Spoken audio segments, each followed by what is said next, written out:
जो राहुल गांधी जी इस देश के लिए, इस देश के जनता के लिए जो लड़ रहे हैं, उस लड़ाई को मजबूत करना हम सब का काम है। ये मैं आपसे विनती करने आया हूं। अगर आप उन विचारों को मजबूत नहीं करेंगे, समझो ये आपका नुकसान है, देश का नुकसान है, उनका कोई नुकसान नहीं है।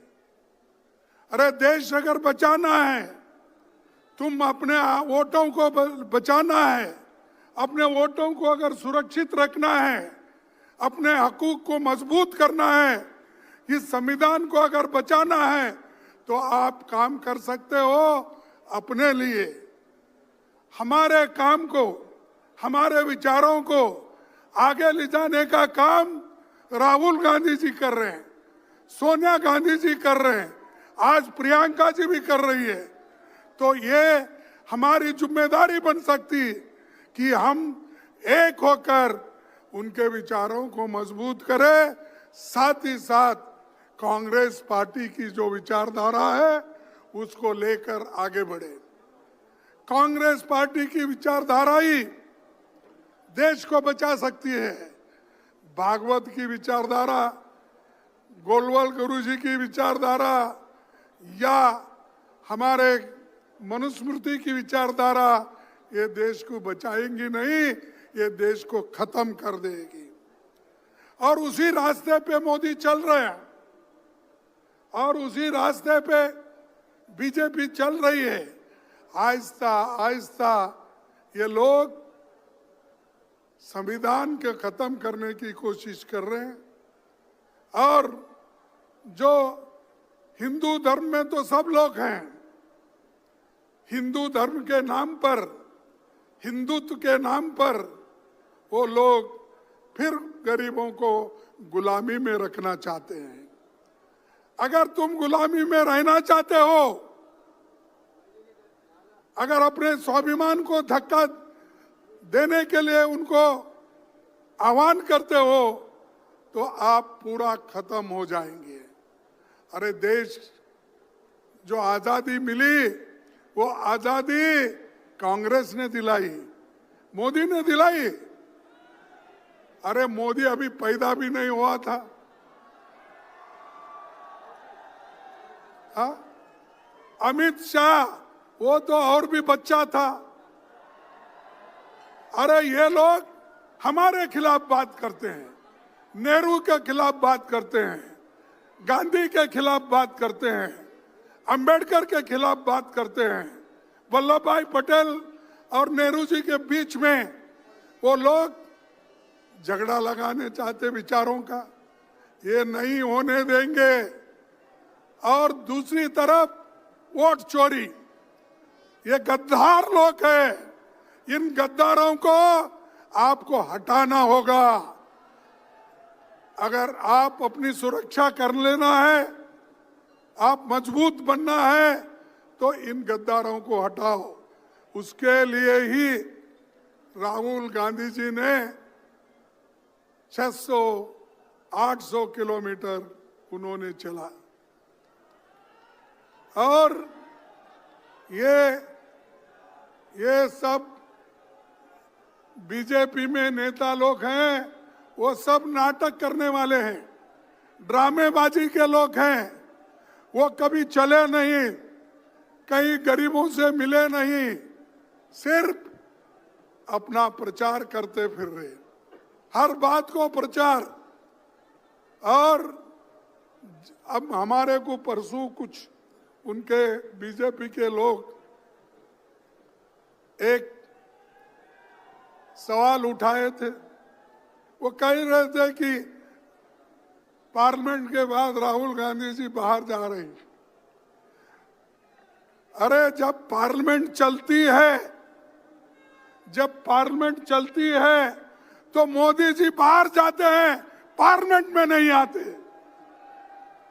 पार्लियामेंट में बैठकर हमारे सवालों का जवाब नहीं देती है। जो कुछ राहुल जी पूछते हैं, जो कुछ प्रियंका जी ने परसों पूछा, उसका एक सवाल भी एक जवाब भी उस सवाल का नहीं आया। वंदे मातरम पे देश के लोगों को गुमराह करने का, खुद वोट चोरी करके आके वहां पर गद्दी पे बैठे हैं। इन गद्दारों को हटाना होगा। आप हटाएंगे? दोस्तों welcome to my YouTube channel. दोस्तों वीडियो को लास्ट तक जरूर देखिएगा कि खड़गे जी ने और क्या बोला। जिस तरह से खड़गे जी ने विपक्षी पार्टी पर सीधा निशाना लगाया और बताया कि आपके ऑटो का कीमत क्या है। तो दोस्तों मिलते हैं वीडियो के लास्ट में, लेकिन वीडियो पर नए हैं तो आप सब्सक्राइब जरूर कर लीजिएगा और वीडियो को लास्ट तक जरूर देखिएगा कि खड़गे जी ने क्या क्या बोला है विपक्षी पार्टियों के लिए। हटाएंगे तो हम आपका पूरा साथ देंगे। और राहुल गांधी जी, प्रियंका जी, हम सोनिया गांधी जी और इस मंच पे जितने लोग यहाँ बैठे हुए वो सब आपके साथ हैं। और ये सभी लोग बीजेपी के विचारधारा को, आरएसएस के विचारधारा को खत्म करने का एक उन्होंने शपथ ली है और आपको भी उस शपथ के तहत चलना पड़ेगा। आरएसएस और बीजेपी ये जो विष की बीज बो रही है ये बहुत खतरनाक है, खास करके गरीबों के लिए। मैं किसी जात पात की बात नहीं बोल रहा हूं, चाहे एससी हो, एसटी हो, ओबीसी हो, जनरल लोग हो, किसी जात के लोग। अगर गरीब के हाथ में जो बाबा साहब अंबेडकर, पंडित जवाहरलाल नेहरू जी और कॉन्स्टिट्यूंट असेंबली ने मिलकर ये जो आपको हक दिया, संविधान दिया और वोट डालने का अधिकार दिया, अगर ये वोट डालने का अधिकार ही चले गया, आप क्या करेंगे?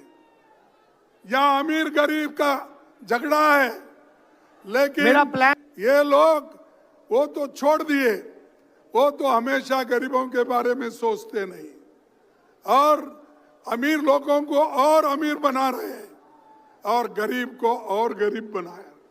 तो इसीलिए भाइयों, हमारी लड़ाई गरीबों के लिए है, हमारी लड़ाई आरएसएस और बीजेपी के खिलाफ है, हमारी लड़ाई इन गद्दारों के खिलाफ है, हमारी लड़ाई जो वोट चोरी कर रहे हैं उनके खिलाफ। और अब तो इसीलिए आपको मजबूत बनना होगा, हर गांव-गांव जाना होगा, हर गांव-गांव जाके आप अपनी बात बताना होगा। मैं परसों, मुझे याद आ रहा है, मैं परसों अपने घर में बैठा था। उस वक्त राहुल जी ने पूछा कि आप बेंगलोर जा रहे हो? मैं बोला हाँ। फिर उसके बाद में फिर थोड़े मिनट में बोला ना। तो वो बोले क्यों? मैंने कहा कि ये वोट चोरी रैली निकल रही है, बड़े बड़े सभी कन्याकुमारी से कश्मीर लोग आ रहे हैं, वेस्ट बंगाल से लेकर गुजरात तक आ रहे हैं, इनको छोड़ के जाना मुश्किल है।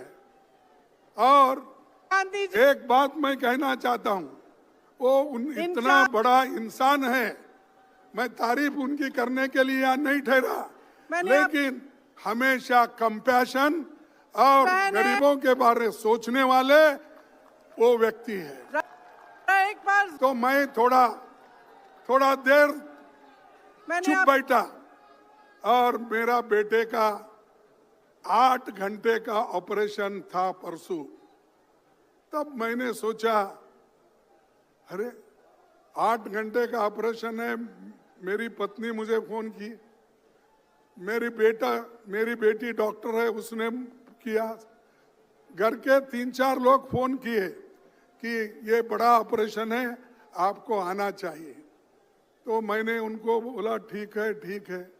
फिर आखिरी में सोचा, अरे इस देश के लिए बॉर्डर पे जाके ये जवान मरता है अपने मातृभूमि के लिए, और देश के हित में इंदिरा गांधी जी कुर्बान दी, राजीव गांधी जी कुर्बान दिए और सोनिया गांधी जी सब कुछ त्याग की और मैं अपने बेटे के लिए जाऊं और ये पार्लियामेंट छोड़ के और यहाँ पर जो वोट चोरी का इतना बड़ा जो जुलूस है या बहुत बड़ी लड़ाई है, इस लड़ाई के छोड़ को मैं नहीं जाऊंगा। जैसा कि सरहद पे जवान लड़ता है, जैसा कि हमारे सोनिया गांधी जी लड़े हैं, जैसा कि हमारे राहुल गांधी पैदल चल रहे हैं, अरे मेरा एक बेटा को अगर कुछ भी हुआ ठीक दिल्ली में वोट चोरी पर कांग्रेस पार्टी की एक रैली था, जिस रैली में खड़गे जी भी आए थे, राहुल गांधी भी आए थे और भी बहुत बड़े बड़े नेता आए थे। यहाँ तक कि सोनिया गांधी आई थी, बड़े बड़े नेता आए थे। लेकिन खड़गे जी ने जो निशाना साधा था विपक्षी पार्टी पर, जिस तरह से उन्होंने सच्चाई की बात की थी, जिस तरह से उन्होंने सच्चाई बताई, ये बहुत अच्छी बात थी कि उन्होंने बताया कि अपने वोट की कीमत को समझे, अपने वोटों का एक वैल्यू है।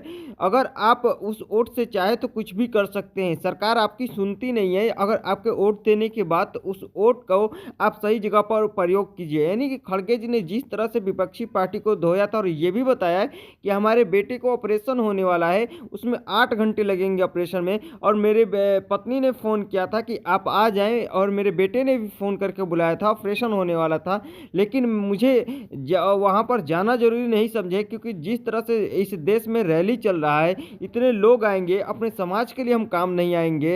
यानी कि जिस तरह से आर्मी बॉर्डर पे काम करता है, वो शहीद हो जाता है, उससे ही तो कम बलिदान ये है। क्योंकि जिस तरह से स्पीच था, जिस तरह से बातें किए, खड़गे जी ने दिल छू लिया। ये स्पीच एक नॉर्मल स्पीच नहीं था, बहुत बड़ा स्पीच था और पूरे दुनिया का एक मैसेज था कि अपने वोट को बेचे ना, बल्कि अपने वोट का सही प्रयोग करें। एक वोट का कीमत लाखों में है, यानी कि आप समझ नहीं सकते कि वोट का कितना कीमत है। आप जहाँ पे वोट देंगे, जैसे देंगे वोट, आपका विकास उसी तरह होगा।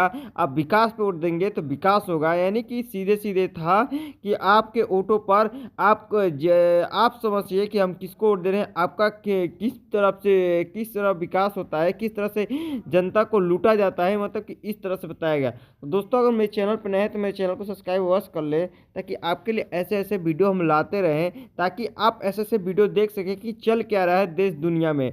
दोस्तों, अगर नए हैं तो सब्सक्राइब अवश्य करें। तो दोस्तों, राहुल गांधी और खड़गे जी को आप कैसे देखते हैं, कमेंट में जरूर बताइएगा कि ये कैसे नेता हैं। अगले प्राइम मिनिस्टर के रूप में कैसे राहुल गांधी को देखते हैं या नहीं देखते हैं, या बीजेपी का ही कोई प्राइम मिनिस्टर रहेगा, ये भी कमेंट में जरूर बताइएगा। तो दोस्तों, मिलते हैं अगले वीडियो में। तो